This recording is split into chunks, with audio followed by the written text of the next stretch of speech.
भातासोबत असं शिंपल्याचं कालवण मिळालं तर जेवणाची लज्जत दुप्पट वाढते। आजचं हे चमचमीत शिंपल्याचं कालवण आपण मालवणी पद्धतीने बनवून घेतलंय। तुम्ही बऱ्याच वेळा शिंपल्याचं कालवण एक शिप्पीचं किंवा तिसऱ्या मसाल्या बनवल्या असतील किंवा खाल्ल्या असतील, पण आजचं हे कालवण थोडं वेगळं आणि याची चव कधीही विसरणार नाही असं चविष्ट बनवून घेतलंय। तर सर्वात आधी मी असे शिंपले मार्केटमध्ये जाऊन घेऊन आली आहे। आपल्याला हे शिंपले 2 ते 3 वेळा स्वच्छ धुवून घ्यायचे आहेत। यांच्यामध्ये वाळू असते आणि कालवणामध्ये वाळू आली तर कालवण चरचरीत लागेल। चरचरीत मालवणी शब्द आहे, पण खाताना वाळू लागू नये म्हणून आपल्याला हे स्वच्छ धुवून घ्यायचे आहेत। तर हे बघा, आपण शिंपल्या छान धुवून घेतल्यात। आता आपण हे उकडून घेणार आहोत। त्यासाठी यामध्ये पाणी घेऊयात। खूप जास्त पाणी घ्यायचं नाहीये, जेवढे शिंपले आहेत तेवढंच पाणी घ्यायचं, कारण उकडलेलं पाणी आपण कालवणामध्येच वापरणार आहोत, म्हणून खूप जास्त पाणी न घेता जेवढ्या शिंपल्या आहेत तेवढंच पाणी आपण इथे घेतलंय। आता शिंपल्या आपण मीडियम गॅसवरती 10 मिनिटे शिजवून घेऊयात। शिंपल्या शिजेपर्यंत आपण मालवणी वाटण तयार करून घेऊयात। वाटणासाठी मी इथे 5 ते 6 काश्मीरी मिरच्या घेतल्या आहेत। ह्या मिरच्या तिखट नसतात, फक्त कालवणाला रंग खूप छान देतात। तुम्ही याऐवजी शंकेश्वरी मिरची किंवा बेडगी मिरची सुद्धा घेऊ शकता। आपण या पाण्यामध्ये स्वच्छ धुवून घेऊयात।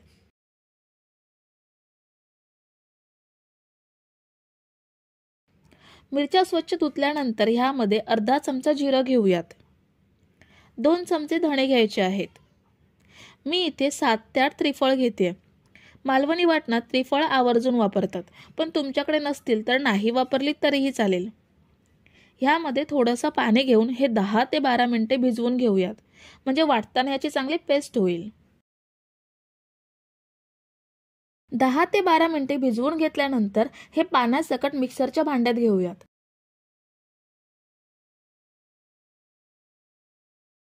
आता यामध्ये पाव चमचा हळद घेऊयात। 1 चमचा लाल तिखट घेऊयात। 2 मीडियम साईजचे कांदे उभे कापून घेतले ते ऍड केले।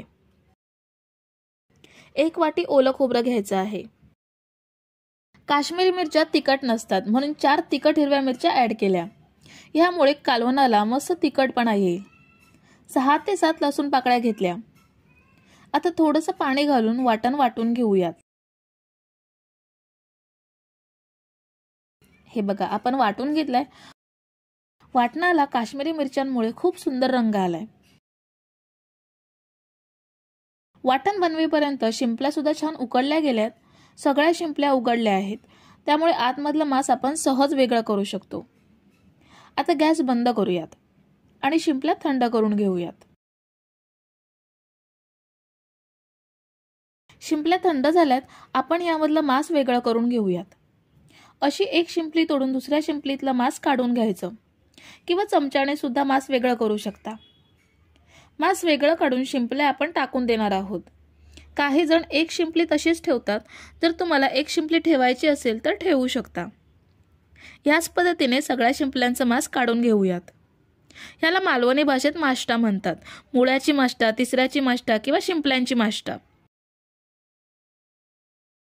तर ही बघा, आपण सगळ्या शिंपल्यांची माष्ट काढून घेतली आहेत आणि हे भांड्यात जे उकडलेलं पाणी आहे ते अजिबात टाकायचं नाहीये। हे पाणी आपण कालवणामध्येच ऍड करणार आहोत, कारण ह्या पाण्यामध्ये माष्टांची टेस्ट उतरलेली असते, त्यामुळे हे पाणी कालवणामध्ये घेतलंच पाहिजे। आता गॅसवरती कढई ठेवली आहे, त्यामध्ये 2 चमचे तेल घेऊयात। तेल गरम झाल्यावर ह्यामध्ये फोडणीसाठी कढीपत्ता घेऊयात। 7 ते 8 लसणीच्या पाकळ्या कापून घेऊन त्या ऍड केल्या।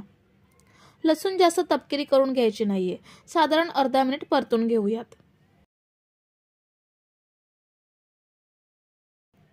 लसूण अर्धा मिनिट परतल्यावर ह्यामध्ये बनवलेलं वाटण ऍड करूयात। वाटण तेलामध्ये 3 ते 4 मिनिटं चांगलं परतून घ्यायचं आहे। जर तुम्ही इथेपर्यंत रेसिपी बघताय तर व्हिडिओला एक लाईक जरूर करा। वाटण आपण 3 ते 4 मिनिटे परतून घेतलंय। आता यामध्ये वेगळी केलेली शिंपल्यांची माष्टे ऍड करूयात आणि 1 ग्लास एवढं पाणी ऍड करूयात। कालवण छान मिक्स करून घ्यायचं आहे। तुम्हाला भातासोबत जेवढं पातळ हवं असेल तेवढी कन्सिस्टन्सी ठेवू शकता। आता यामध्ये 3 ते 4 कोकम ॲड करूयात, म्हणजे कालवणाला जरा सुद्धा हिवसपणा येणार नाही। आणि चवीनुसार मीठ ॲड करूयात। आता कालवणाला आपण मस्त एक उकळी काढून घेऊयात।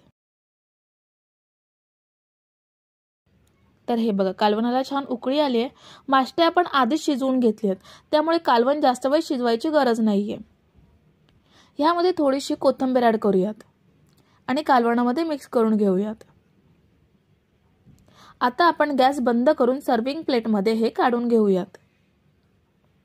तर मित्रमैत्रिणींनो, तुम्हाला आजची रेसिपी आवडली असेल तर व्हिडिओला एक लाईक जरूर करा आणि रेसिपीबद्दलचं तुमचं मत कमेंट करा आणि चॅनलला अजून सबस्क्राईब केलं नसेल तर पटकन सबस्क्राईब करून घ्या। थँक्यू।